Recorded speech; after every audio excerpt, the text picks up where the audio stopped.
تک اپنے ساتھ یہی کھلواڑ کرواتے رہو گے کمپیٹیٹیو ایگزامینیشنز اور سرکاری جابس کے نام پر؟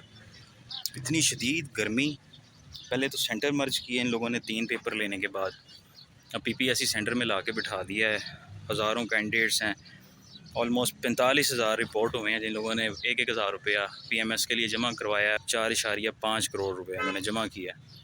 اور فیسلٹیز یہ ہیں کہ بس پنکھے بھی لوگوں کے اوپر پورے نہیں ہیں. جون کی گرمی ہے، برسات کا موسم ہے، انہوں نے اسسٹنٹ کمشنر بننا ہے. میں تو یہ سوچتا ہوں کہ یہ لوگ جو پیپر دے رہے ہیں 70 سال سے اسی سسٹم کے تحت سلیکٹ ہو کر آ رہے ہیں. ظاہر ہے ایسے بے شمار لوگ ہوں گے جنہوں نے ان مشکلات کا سامنا کر کے تو وہ سلیکٹ ہوئے ہوں گے، اور اب بیوروکریسی میں، ایڈمنسٹریشن میں، پبلک مینجمنٹ میں بیٹھے ہوئے ہیں. تو کیا وہ بھی ان مسائل کا تدارک کرنے میں انٹرسٹڈ نہیں ہیں؟ کیا وہ کڑ نکالتے ہیں؟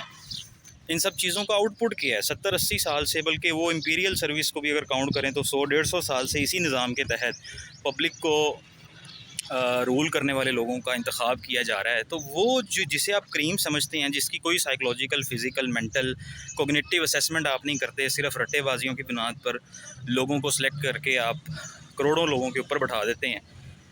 اور اس قدر گھٹیا اور ہٹ دھرم ڈپارٹمنٹ ہے کہ کوئی رسپانسونیس نہیں ہے. ویب سائٹ کے اوپر کوئی نمبر ایسا نہیں ہے، آپ کسی سے شکایت نہیں کر سکتے، کسی کو اپنا کنسرن، اپنی ریزرویشنز نہیں بتا سکتے.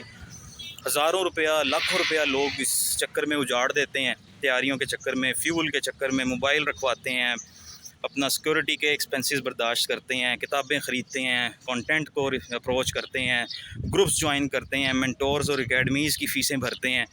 اور ان دا اینڈ لاکھوں لوگوں میں سے چند ہزار یا سینکڑوں لوگ سلیکٹ ہو کے ان کا کریئر کسی حد تک پریزرو ہو جاتا ہے، سیکیور ہو جاتا ہے، اور باقی لوگ اسی طرح رلتے کہیں جاب کی وجہ سے، اپنا ایج کی وجہ سے، کہیں پہ کسی اور وجہ سے آؤٹ ہو جاتے ہیں.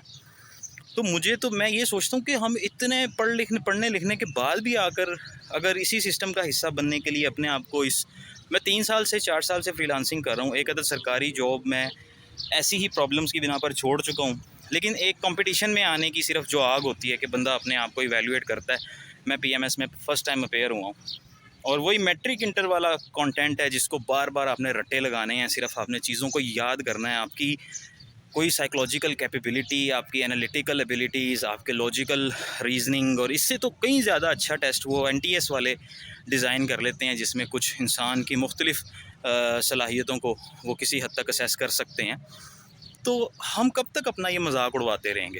نوجوان جو اپنے ماں باپ کا پیسہ پہلے 16 سال اور 18 سال تعلیم کے حصول پر برباد کرتے ہیں، اور اس کے بعد پھر یہ P P S C, F P S C ان لوگوں کے ہاتھوں بلیک میل ہوتے ہیں، جہاں پہ ادارے جو ہیں وہ مسلسل کوئی نہ کوئی غلطی کرتے رہتے ہیں. خود پیپر 10-10 15-15 منٹ لیٹ شروع کروا رہے ہیں، کوئی پالیسی نہیں ہے. اسٹوڈنٹ 5 منٹ لیٹ ہوا ہے، شیخو پورے سے، ننکانے سے، قصور سے آنے والے لوگ کینڈیڈیٹس جو ہیں ان کو باہر کھڑا کر دیا گرمی میں، ان کا تباہ کر دیا پورے سال کی محنت کو. اس پہ کوئی ایکشن نہیں ہے، اس پہ وہی بیوروکریٹک رولز اینڈ ریگولیشنز اور یہ سب کچھ انہیں یاد آ جاتا ہے. تو ان حالات کو کون بدلے گا؟ کیا آپ کی پی ڈی آئی بدلے گی، یا آپ کی پی ایم ایل این بدلے گی، یا آپ کی پیپلز پارٹی بدلے گی؟ اگر ان لوگوں نے بدلنا ہوتا تو پھر تو سب کو اتنا موقع مل گیا. کیا ریفارمز ہیں امپلائمنٹ کے حوالے سے، تعلیم کے حوالے سے، کینڈیڈیٹس کی اسیسمنٹ کے حوالے سے، جابس کے، کیا ریفارمز آپ نے دیکھیں؟ کچھ بھی نہیں ہے. آپ لوگوں کو خود بدلنا ہوگا، اس سسٹم کا بائک آؤٹ کریں، ان پیپرز میں اپیئر ہونے سے ہٹیں، اور کسی ایسے کریئر کو، کسی ایسی چیز کو اپنائیں کہ جو آپ کی تعلیم ہے وہ الٹیمیٹلی آپ کو فوری امیجیٹ آپ کو اس کا رسپانس ملے، آپ اس سے کچھ کمائیں. ایسی بے شمار موجودہ اس ڈیجیٹل ایرا میں ایسی بے شمار آپشنز ہیں کہ ان چیزوں کا آپ آرام سے بائک آؤٹ کر سکتے ہیں. آپ فری لانسر بن کے، ورچوئل اسسٹنٹ بن کے، ای کامرس سٹارٹ کر کے، یا اپنا کوئی چھوٹا موٹا کام دھندا کر کے. وہ نظر آتے ہیں نا رکشوں والے بھی، انجینئرس، اور ریڈیو والے بھی. تو آپ بھی ایسا کچھ کر سکتے ہیں، لیکن اس سسٹم کا بائک آؤٹ کریں.